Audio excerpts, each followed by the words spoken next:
In this first episode of It's Your Choice, we meet our program hosts, Roger and Nicole, who will provide some basic groundwork for talking about decisions.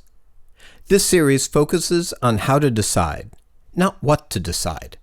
The decision tools you will learn to use and the decision traps you will learn to identify and avoid can be used to improve the quality of any decision.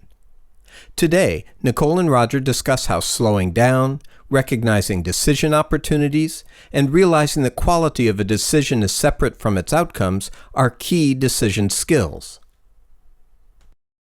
Welcome to It's Your Choice, the show about all things related to decision making. I'm pretty pumped to be back again this year. I'm your host, Nicole, and with me is my new co-host, Roger. What's up, Springfield? It's great to be here. You know, Nicole, I started watching this show last year, and it kind of made me wish I started learning this stuff sooner. That's exactly why we're dedicating this whole season to the teenagers of our lovely town of Springfield, so they have a chance to start learning this earlier in life. It's never too early to improve your decision skills. But before we get going, why don't we introduce ourselves? So, Roger, you're a sophomore majoring in economics? Yep, and I also play drums in a band and play point guard for the basketball team. And Nicole, I hear that you act in the school's theater group and study psychology here at Springfield State. Yep. I'll be getting my degree at the end of this year and hopefully my PhD in grad school. Luckily, you're here to learn the ropes before I go. Wait, you're graduating? I can't wait to have my own show next year. Slow down, Oprah. I think you still have a lot to learn. Yeah, I'm glad I'm working next to a pro. Well, that's enough about us. Let's start talking about decisions. So, what are we trying to do this season, Nicole? We're trying to help our viewers become better decision makers. And how will we do that? We'll start by talking about how you can improve your decision making the same way you improve many other skills. If you learn the fundamentals and then practice, you'll improve your ability. So it's like taking thousands of free throw shots to make you a better ball player. Sorta. You'd be a better free throw shooter if you did that, but you'd need to do more to become a better basketball player overall, wouldn't you? You bet. Coach is always after me to improve my passing, rebounding, defense. That's a better example. Just as there are lots of skills needed to become a better basketball player, there are also lots of skills you can practice to improve your decision making. Like my coach's favorite saying, the 3 P's in improvement are practice, practice, practice. Exactly. So on to the show. We'll talk about some tools to help you make decisions, but you actually have to use them in order to get better. We all have some natural ability, and some people may be better at decision making than others, but everyone can get better by practicing using the right tools. What kind of tools? There are lots of them, and they'll be introduced throughout the various episodes. We'll use this icon whenever they appear. For example, let's talk about slowing down. Slowing down? Yeah, because many times when we make a bad decision, we look back and realize that we didn't slow down and think through it. Oh yeah, I make lots of bad decisions when I just rush into them.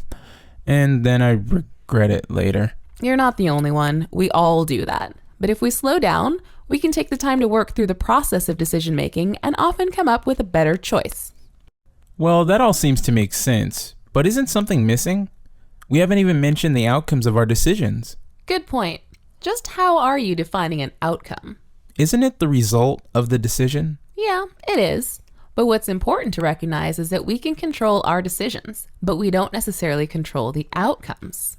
I never thought of it that way.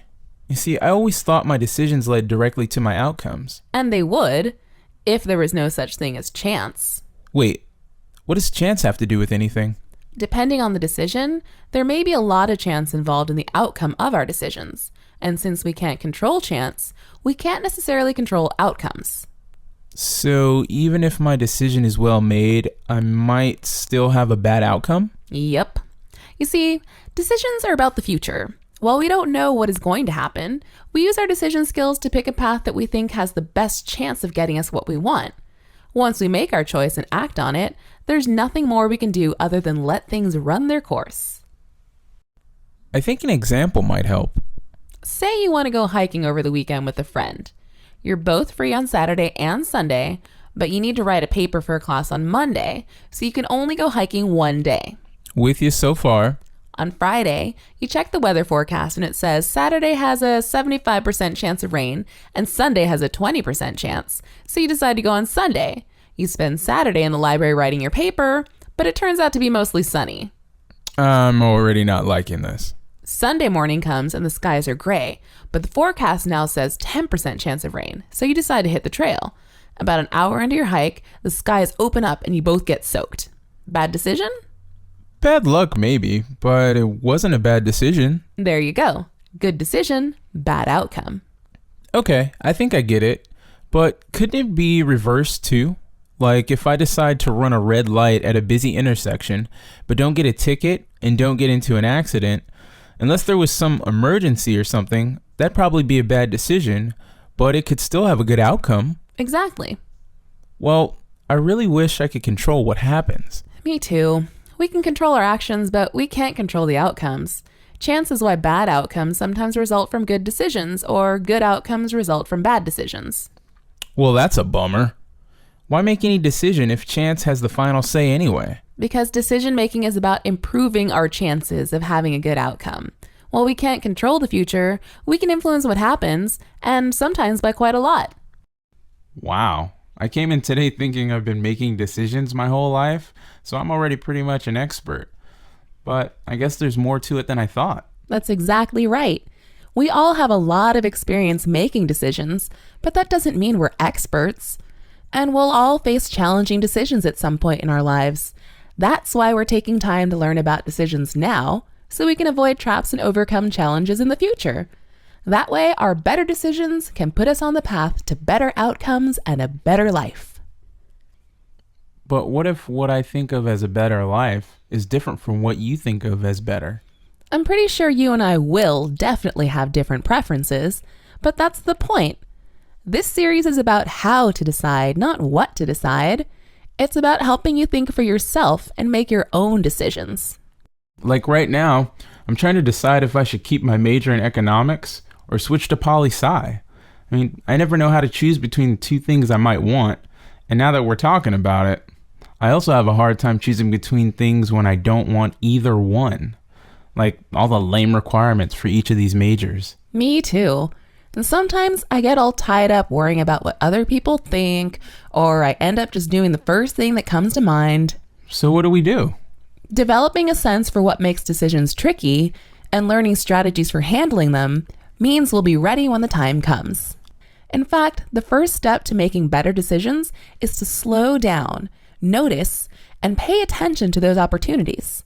I'm always surprised by how often I hear people say, "I didn't have any choice." Sometimes they may not have a choice, but other times they just aren't paying attention. Paying attention to what? Paying attention to clues. Sometimes we're just so busy doing stuff that we don't take the time to think about whether there are choices we could be making. Yeah, I definitely do that.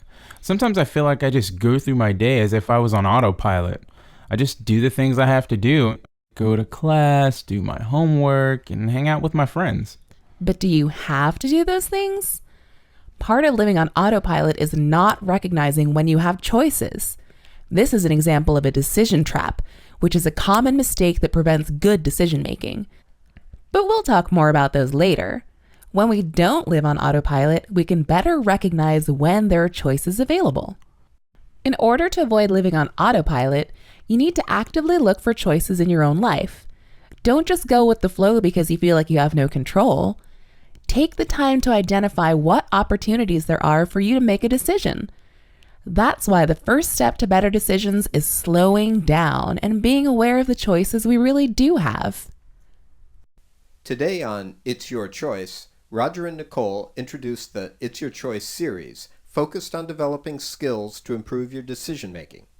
They talked about slowing down as a useful tool and watching out for decision traps like living on autopilot.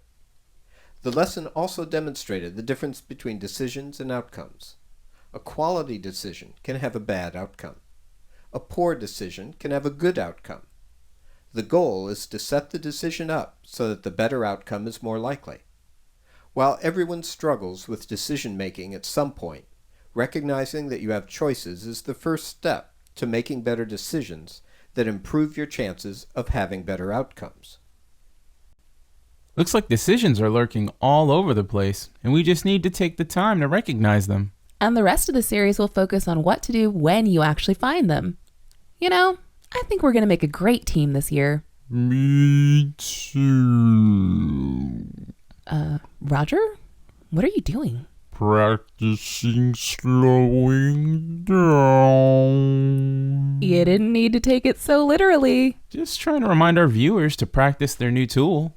Yeah, when they're facing a decision. Not every second. Oh, right. See you next time on It's Your Choice.